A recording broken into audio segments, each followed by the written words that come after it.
হাসিনা ওই সমাবেশে রাতের অন্ধকারে হামলা করে শত শত মানুষকে শহীদ করেছিল এবং পরের দিন বলেছে যে হেফাজত কর্মীরা রং গায়ে দিয়ে শুয়েছিল, কোনো মানুষ মারা যায় নাই। এই মিথ্যাচারের জবাব দেশবাসী দিয়েছে। আমরা আজকে এই সমাবেশ থেকে শাপলা চত্বরে গণহত্যার জন্য তৎকালীন প্রধানমন্ত্রী সহ যারা যারা জড়িত তাদেরকে অবিলম্বে ফাঁসির কাস্টে ঝুলানোর আহ্বান জানাচ্ছি। সংগ্রামী তৌহিদি জনতা, হেফাজতের 13 দফা সর্বশীর্ষ দফা ছিল সংবিধানে আল্লাহর প্রতি পূর্ণ আস্থা এবং বিশ্বাস পুনঃস্থাপন করতে হবে। কোরআন এবং সুন্নাহর সাথে সাংঘর্ষিক সকল আইন বাতিল করতে হবে। আমরা বর্তমান সরকারকে বলবো, ওই 2010 সালে আমাদের এই ইমানি আন্দোলনের সাথে তৎকালীন সময় বিএনপি সমর্থন করেছিলেন। অতএব এখন কর্তৃত্ব হবে ওই দাবিগুলি মেনে নেওয়া। আমাদের দেশের মধ্যে ইসলাম বিরোধী তৎপরতা একের পর এক শুরু হচ্ছে এবং কোরআন এবং হাদিসকে বারবার অপমাননা করা হচ্ছে। কোরআন হাদিস ইসলামকে অবমাননাকারীদের দৃষ্টান্তমূলক শাস্তির আইন সংসদের মধ্যে পাশ করতে হবে। যদি সংসদে আইন পাশ করতে ব্যর্থ হয়, এদেশের লাখো কোটি জনতা আবার রাজপথে আন্দোলন শুরু করতে বাধ্য হবে। সংগ্রামী তৌহিদি জনতা, আমরা লক্ষ্য করেছি ইদানিং নারী পুরুষ অবাধে মিলামিশা চলছে। ট্রান্সজেন্ডারের নামে পশ্চিমা জঘন্যতম কর্মসূচি আমাদের এই দেশে আমদানি করার চেষ্টা চলছে। আমরা বর্তমান সরকারের প্রতি আহ্বান জানাচ্ছি, অবিলম্বে ইসলাম এবং মুসলিম কৃষ্টি কালচারের বিরুদ্ধে এই সমস্ত অপসংস্কৃতি আছে এইগুলি বন্ধ করুন। যদি এগুলি বন্ধ করতে ব্যর্থ হন, এদেশের জনপ্রাণ জনতা আবার গর্জে উঠবে। এই আহ্বান রেখে আমি আমার বক্তব্য শেষ করছি। রাসূলুল্লাহ করি দুইটা চলতেছে কেন? বক্তব্য রাখবেন ছাত্র নেতা মুফতি আল আলম।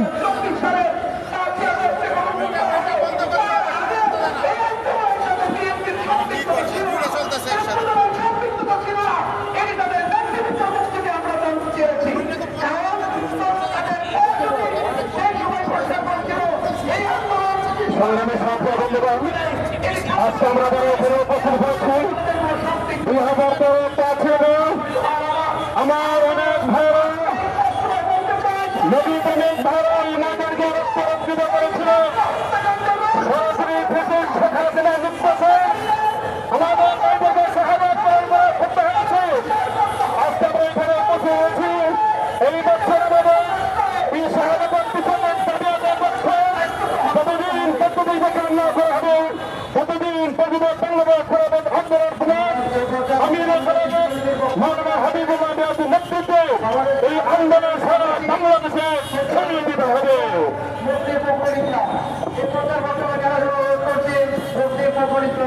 নাহমাদুহু ওয়া নুসাল্লি আলা রাসূলিহিল কারীম, আম্মা বাদ। সংগ্রামী তৌহিদি জনতা, আপনারা জানেন 2013 5ই মে একটি ঐতিহাসিক দিন।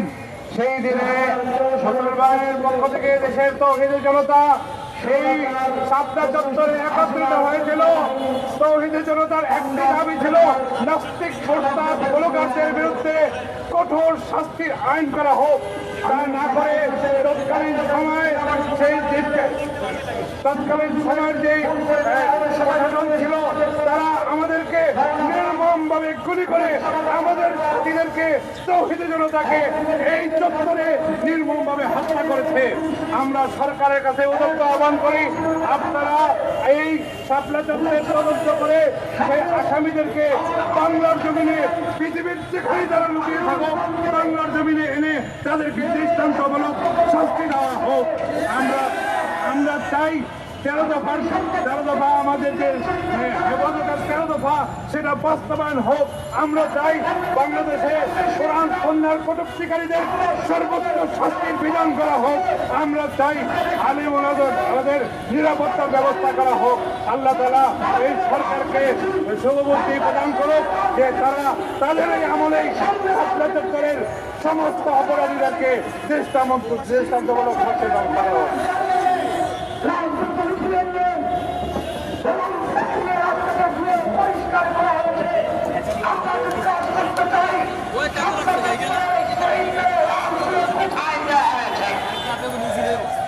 এখন আমাদের মিছিল খেলাফত আন্দোলনের আমির হাবিবুল্লাহ সাহেবের নেতৃত্বে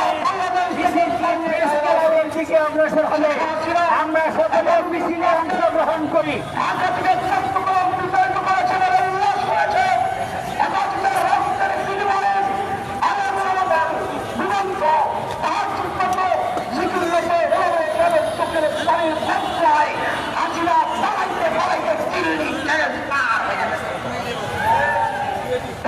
সরকারকে বলবো 2013 সালে আমাদের ঘোষণা করেছিলেন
করেন না তো ভাই, কাজ করেন।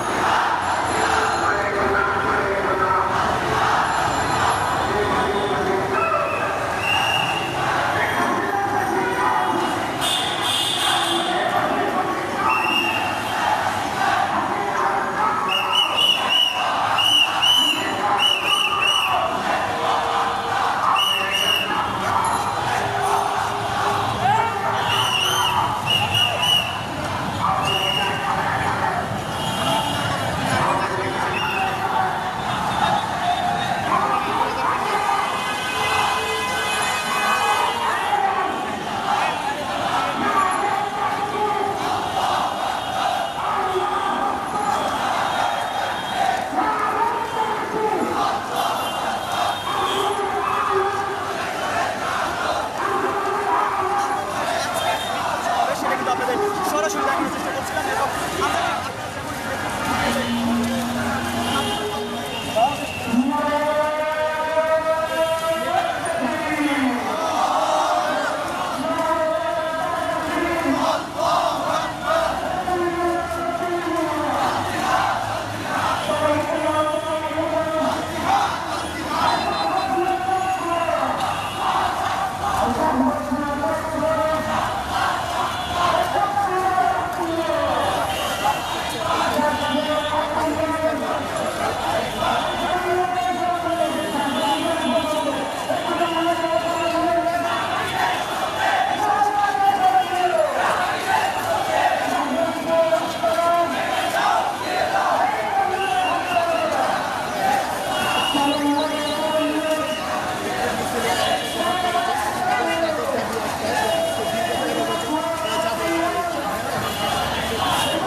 এমনি যায় ভাই।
ঝুলাতে হবে এমন